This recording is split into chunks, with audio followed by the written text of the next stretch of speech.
병원의 오늘은 분주합니다. 사람들은 이곳을 봉생병원이라고 부릅니다. 그리고 김원묵 기념 봉생병원이라고도 부릅니다. 김원묵이라는 이 병원을 만든 분의 성함을 대한민국 이 병원이 있는 동안에 역사성을 가지고 가겠다. 굉장히 중요한 의미가 있는 거예요. 봉생병원의 오늘이 있기까지 설립자 김원묵 박사의 정신이 고스란히 이어져 왔기 때문입니다.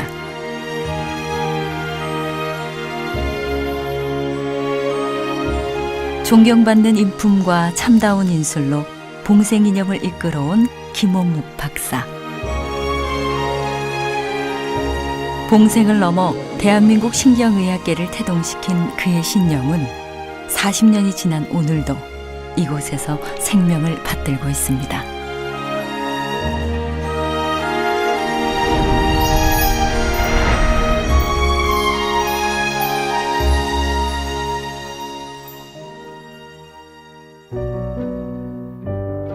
봉생, 생명을 섬긴다는 이 원호는 김원묵 박사의 친조부께로 거슬러 올라갑니다.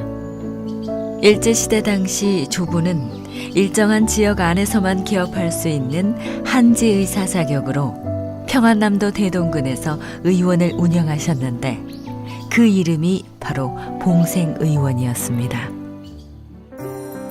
평양 광성중학교를 졸업한 김원묵 박사는 졸업생 가운데서 유일하게 평양의전에 합격합니다. 그리고 평양 도립병원에서 본격적인 의사의 길을 가게 되면서 당시 외과 과장이었던 장기려 박사를 스승으로 만나게 됩니다. 이 만남은 훗날 김원묵 박사가 펼치게 될 인술의 자양분이 되주었습니다. 손주, 친손자, 외손자 우리 둘만 이제 불러놓고 이제 그때의 격려의 말씀도 들었고 그리 했는데 그 며칠 뒤에 알고 보니까 이제 그때가 가족들 아무도 몰래 결국 가족들이 알아도 소문이 나갈 것 같으니까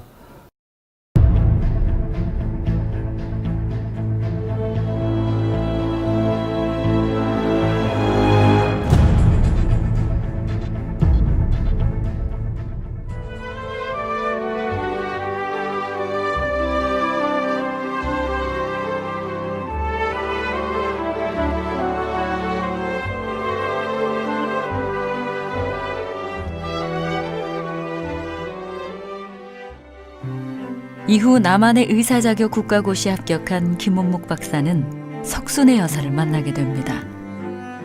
또한 석순의 여사의 동생이었던 석신덕 여사가 간호보조 업무를 하면서 가족이 되는 평생의 인연도 맺게 됐습니다. 이 만남 덕에 1949년 9월 서울 종로구 소격동에 봉생소아과를 개업합니다. 조부께서 시작한 가업을 비록 타지에서나마 봉생의 이름으로 이을 수 있게 된 것이죠. 하지만 소격동에서의 시작은 전쟁으로 그리 오래 가지 못했습니다.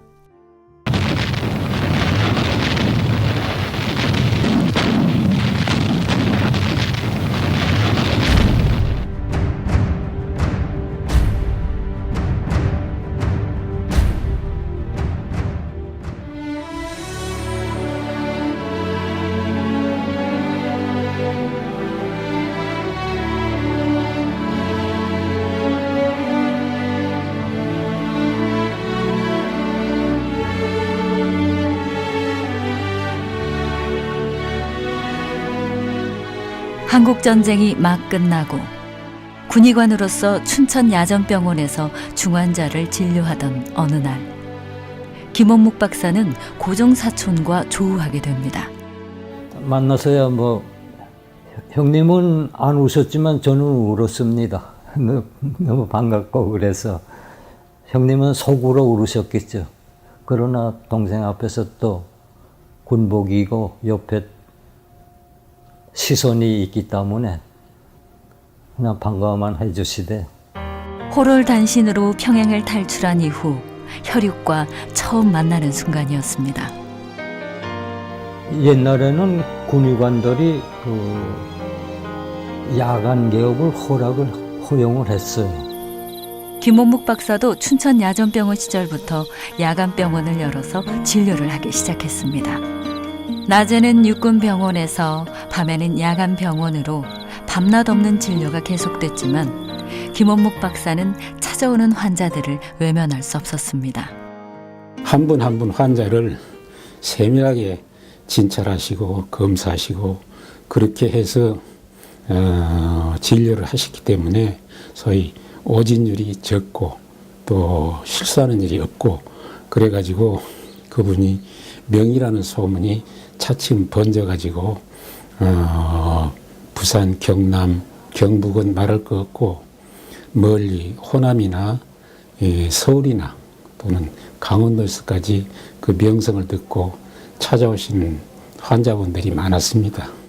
그 김원묵 박사님은 우리 대한민국 신경외과 학회를 만든 한 8분 정도 되는 우리나라 신경외과의 태두의 한 사람입니다. 김 박사님이 수술을 뭐 전역 우리 한국 전역에 걸쳐서 아마 제일 많이 했을 겁니다. 많이 하고 이름도 나고 김원묵 박사님 가면 뭐 모를 분이 없을 정도로. 대한민국 신경외과의 개척자로 독보적인 의술로 정평이 난 명의로 묵묵히 자신의 길을 걸었던 김원묵 박사의 헌신과 열정은 봉생이 도약하는 기반이 됐습니다. 부산 제3육군병원에서의 병원장 취임사를 통해 과묵하고 신중했던 그가 의술로 실천하고자 했던 신념을 알 수 있습니다. 세상에서 가장 불행한 사람은 건강을 잃은 사람입니다. 잃어버린 건강은 돈이나 명예도 결코 구해주지 못합니다. 이 점을 명심해 병원의 모든 일을 환자 제일 주의로 하고 불구가 된 환자가 삶의 의욕을 찾을 수 있도록 최선을 다합시다. 우리는 단순히 병만을 고쳐주는 것이 아니라 그들의 고통받는 마음까지 어루만져줘야 합니다. 그분은 진정한 의사입니다. 환자를 배려하는 마음이 누구보다도 앞서 있습니다.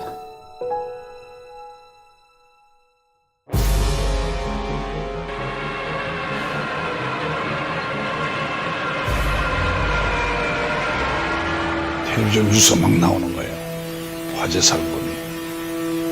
아무래도 김 박사가 사고를 당한 것 같다. 하늘이 무너질 것 같았죠. 믿어지지가 않았으니까요.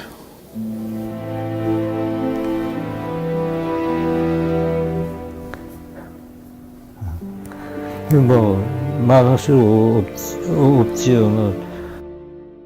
김원묵 박사는 1974년 11월 불의의 화재 사고로 유명을 달리하게 됩니다. 환자들이 누워있는 곳을 이제 쭉 다 서치를 했죠. 우리 현장도 가니까 현장 엉망진창이고. 이제 그 각 병원을 찾아갔는데 오후 한 4-5시쯤 되니까 이제 절망인 거예요. 보고도 물론 병원의 리스트에 없을 뿐만 아니고 찾을 길이 없는 거예요. 그런데 봉생을 지키려 했던 김원묵 박사의 뜻이었을까요? 사고 2달 전 김원묵 박사는 약혼 상태였던 딸과 사위의 혼인신고를 미리 해두었던 것입니다.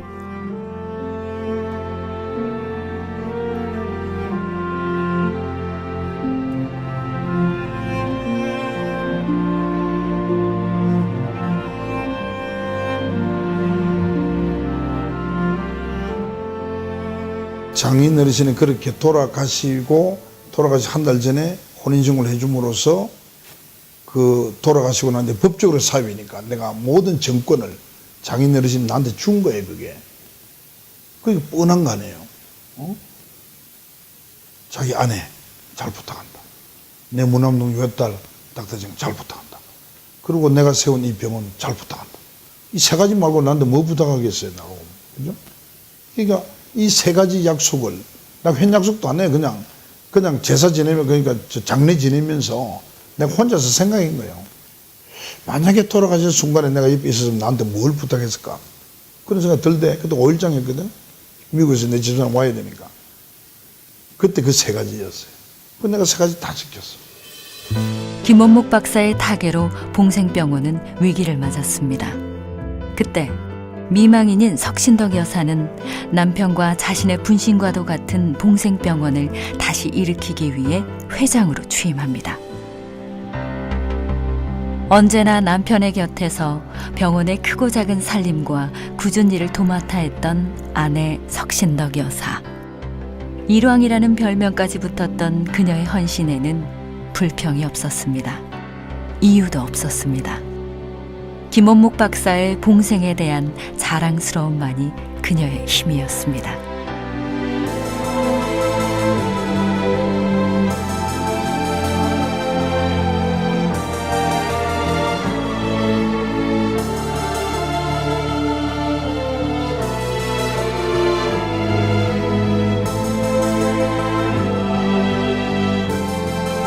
엄격한 경영자로서, 자애로운 어머니로서 직원들을 이끌고 지역사회를 위한 봉사에도 앞장섰던 석신덕 회장.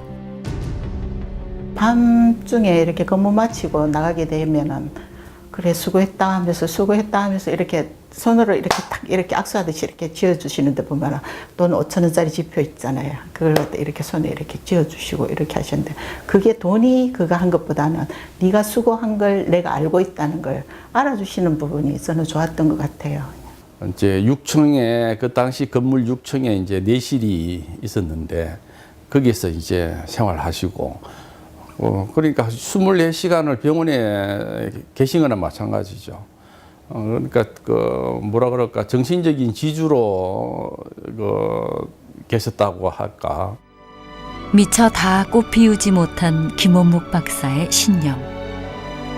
미국에서 돌아와 6대 병원장으로 취임한 정의화 원장은 그 신념을 이어나가기 위해 김원목 기념봉생병원으로 원호를 변경합니다.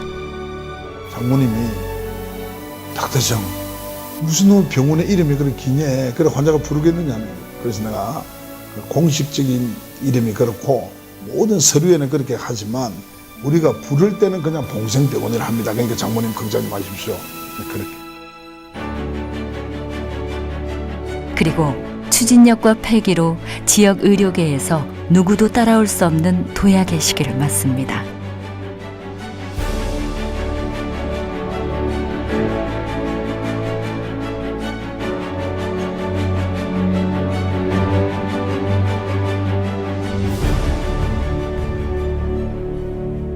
열 개의 병상도 채 못 되는 규모로 문을 연 봉생의원이 현재는 450여 병상, 21개 진료과의 김원목 기념봉생병원과 260여 병상, 17개 진료과의 동네 봉생병원으로 성장하여 2개의 병원에서 1000여 명의 직원들이 함께하고 있습니다.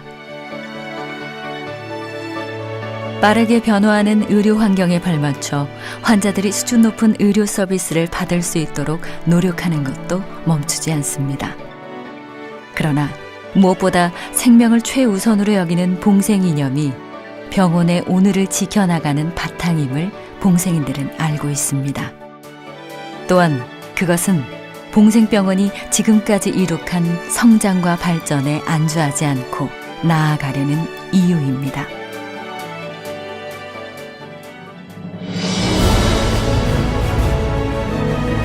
역경 속에서도 참 의료인이 가야 할 길을 묵묵히 걸어온 김원목 박사. 그는 사상가는 아니었으되 어떤 사상가보다 투철하게 자신의 신념을 실천하며 살았습니다. 그리고 오늘도 그가 남긴 봉생의 신념은 40년의 시간을 넘어와 봉생인들 속에 다시 빛나고 있습니다.